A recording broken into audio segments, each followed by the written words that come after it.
Salut! Aujourd'hui, mon équipe et moi tenterons de vous aider avec votre étude pour l'examen suivant. Notre montage vidéo consiste en l'explication des hormones très présentes chez les femmes ainsi que les hommes. Ces hormones sont l'estrogène et la progestérone. Celles-ci sont des hormones majoritairement femelles, mais qui possèdent plusieurs fonctions chez les hommes également.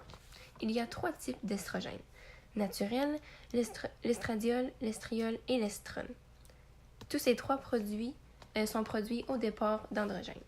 Nous commencerons avec la présentation du rôle des hormones, ensuite avec les glandes sécrétrices et les organes cibles de chaque hormone pour la femme ainsi que pour l'homme. Ensuite de cela, nous allons vous expliquer le mode de régulation de chaque hormone et finalement les risques dans le cas d'une carence ou d'un excès de chaque hormone seront discutés.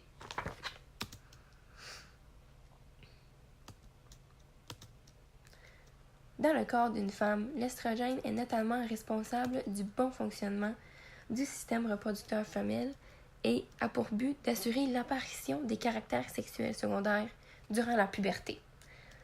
Autrement dit, l'estrogène contribue au développement des seins, à l'apparition des poils sur le corps et à la production des ovocytes, aussi connus comme la cellule préovulaire, si on veut dire, qui seulement quelques-unes de ces ovocytes deviendront une ovule.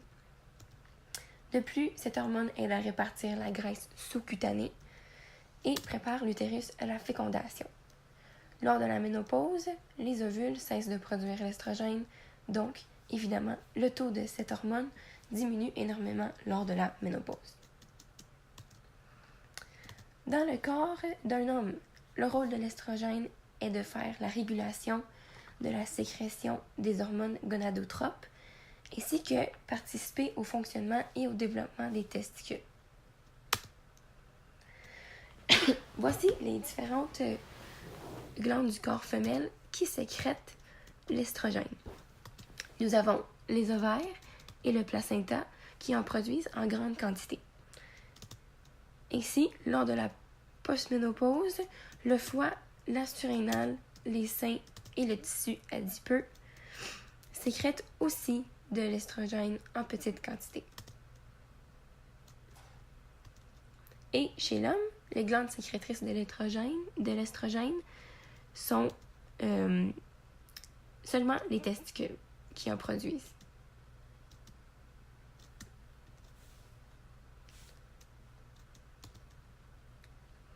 L'estrogène est ciblé vers plusieurs organes ainsi que plusieurs systèmes spécifiques. Commençons avec la femme. Chez la femme, les organes cibles sont les glandes mammaires et les muqueuses. De plus, les autres parties ciblées sont pareilles pour l'homme et pour la femme. Donc, chez l'homme et chez la femme, les parties qui sont ciblées sont le système reproductif, le système nerveux central et le système cardiovasculaire.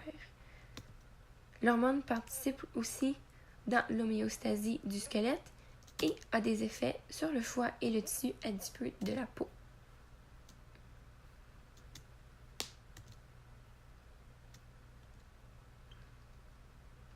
L'estrogène n'est pas une hormone qui travaille seule. Elle est accompagnée par une autre hormone que l'on surnomme la progestérone. Celle-ci participe au cycle ovarien, spécifiquement dans la phase sécrétoire. En d'autres mots, la progestérone en produit en plus grande quantité lors du 14e jour du cycle menstruel. Elle est déclenchée par l'hormone LH, désolé. S'il n'y a pas fécondation, le taux de cette hormone revient à la normale et de plus, elle prépare et maintient le tissu de l'utérus pour une grossesse éventuelle. Chez les hommes, la production de la progestérone dépend de plusieurs facteurs, dont le stress, l'alimentation et la fatigue. Ces hormones jouent plusieurs rôles dans le corps masculin. Elle est impliquée dans le système nerveux central, dans le développement de l'intelligence et dans l'activité cérébrale. Elle agit aussi comme inhibiteur de l'estrogène lorsque les testicules ne produisent plus de testostérone et le taux d'estrogène augmente. Ceci arrive avec la vieillesse. Et finalement, la progestérone renforce aussi les tissus osseux et aide à restaurer le sommeil de l'homme. Les glandes sécrétrices de la progestérone sont, chez la femme, les ovaires et le corps jaune, que nous représentons ici.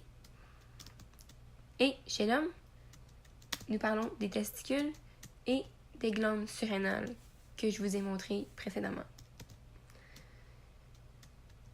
Suite à la sécrétion dans le corps de la femme, la progestérone se dirige vers la muqueuse de l'utérus, que nous pouvons aussi appeler l'endomètre ou la muqueuse utérienne. Et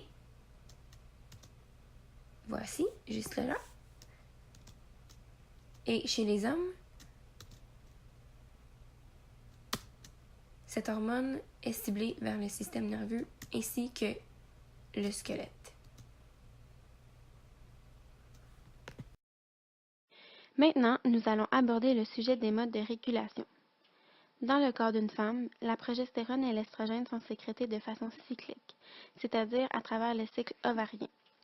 Ce cycle est constitué de différentes phases qui s'étendent pendant 28 jours et il est affecté par différentes périodes de la vie. Entre autres, la femme aura ses premières menstruations à l'étape de la puberté pendant la préadolescence lorsque l'hypothalamus produira l'hormone GnRH qui stimulera l'hypophyse pour produire les hormones LH et FSH. Alors, celles-ci vont envoyer un message aux ovaires pour réguler la production de gamètes ainsi que d'hormones sexuelles comme l'inhibine, l'estrogène et la progestérone. Cette étape marque la fertilité de la femme. De plus, une femme aura environ 450 menstruations au cours de sa vie et elles s'arrêteront définitivement lors de la ménopause. Bref, d'un point de vue hormonal, le cycle ovarien se divise en plusieurs phases. La phase menstruelle, la phase folliculaire ainsi que la phase lutéale. Pour commencer, la phase menstruelle marque le début du cycle ovarien. Lors de la phase folliculaire, un follicule se prépare à libérer un ovocyte. Elle constitue la période entre les règles et l'ovulation, c'est-à-dire environ du 4e jour jusqu'au 14e jour. Au niveau de l'endomètre, on constate une prolifération des cellules et la muqueuse utérine s'épaissit. Au niveau hormonal, le follicule secondaire réagit à la rétroactivation de la FSH et commence à se transformer en follicule ovarique mûr. Au fur et à mesure que ce follicule se développe, le taux de FSH diminue en raison de la rétroinhibition exercée par l'inhibine. Les follicules en développement vont sécréter de l'estrogène qui atteint son maximum au 12e jour du cycle. En effet, plus le taux d'estrogène augmente, plus l'inhibition sur la LH diminue. Ainsi, puisque le taux d'estrogène influence le taux de LH, la forte concentration d'estrogène exerce une rétroactivation qui favorise la sécrétion de GnRH et de LH, ce qui explique alors le pic de LH juste avant l'ovulation. Donc, au 14e jour du cycle ovarien, cette augmentation rapide de LH provoque l'achèvement de la méiose, la rupture du follicule, l'ovulation et la formation du corps jaune. L'ovulation marque alors le début de la phase lutéale. Lors de la phase lutéale, le corps jaune sécrète la progestérone de façon à augmenter son taux pour préparer la muqueuse utérine à la fécondation. De plus, on peut observer que le taux d'estrogène est en diminution, ce qui inhibe par rétroinhibition la sécrétion de GnRH. S'il n'y a pas de fécondation, le corps jaune se désintègre au bout de 12 jours et le taux de progestérone chute, ce qui déclenche les menstruations par rétroactivation. Dans le cas contraire, la fécondation favorisera le maintien du taux de progestérone dans le corps.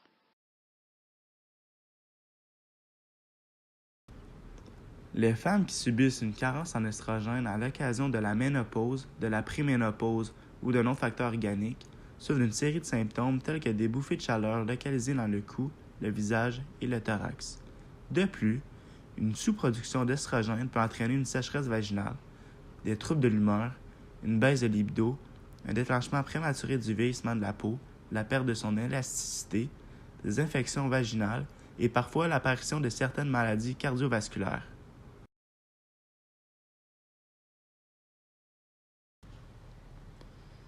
Bien que l'estrogène sont produites qu'en petite quantité chez les hommes, il n'y a certes pas beaucoup de symptômes liés à la carence en estrogène. Par contre, la baisse d'estrogène chez les hommes entraîne une prise de poids et un manque de libido tout comme la femme.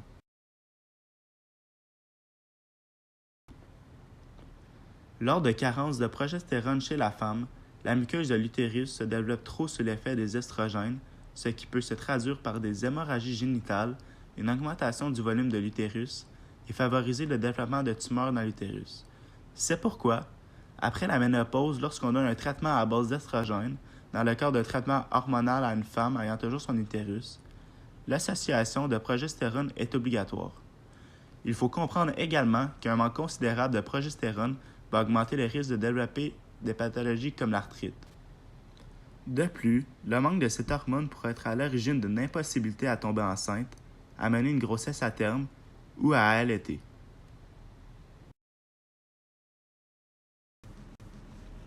La carence en progestérone chez les hommes entraîne une baisse de libido, la chute de cheveux, la prise de poids, la fatigue passagère, des troubles de l'humeur comme la dépression faible à modérée, qui se définit par rapport au nombre de symptômes présents quotidiennement depuis au moins 2 semaines chez un individu, la gynécomastie, qui est le développement excessif des glandes mammaires chez les hommes, la dysfonction érectile, l'impotence et les pertes osseuses.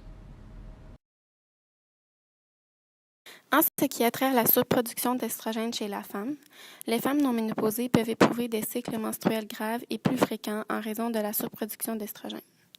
Les symptômes du SPM tels que les ballonnements, les sauts d'humeur, les migraines et les maux de dos sont également des symptômes. Elle peut conduire à des troubles plus graves comme le cancer du sein, des kystes ovariens, de la fatigue, des maux de tête, des fibromes utérins, des douleurs inhabituelles au sein ainsi que la prise de poids. Trop d'estrogène dans le corps qui n'est pas métabolisé correctement entraîne un niveau faible de progestérone qui peut amplifier les symptômes mentionnés précédemment. Chez les hommes, les surcharges d'estrogène peuvent inclure une diminution de la libido, une diminution du nombre de spermatozoïdes produits, un faible taux de production de testostérone, un sein élargi, donc une gynécomastie, et les bébés de sexe mâle peuvent développer des testicules plus petits que la moyenne. Des niveaux élevés d'estrogène chez les hommes peuvent augmenter le risque de cancer de la prostate, l'agrandissement bénin de la prostate, les crises cardiaques et l'augmentation des risques d'accidents vasculaires cérébrales, la maladie artérielle périphérique et l'artérosclérose coronarienne.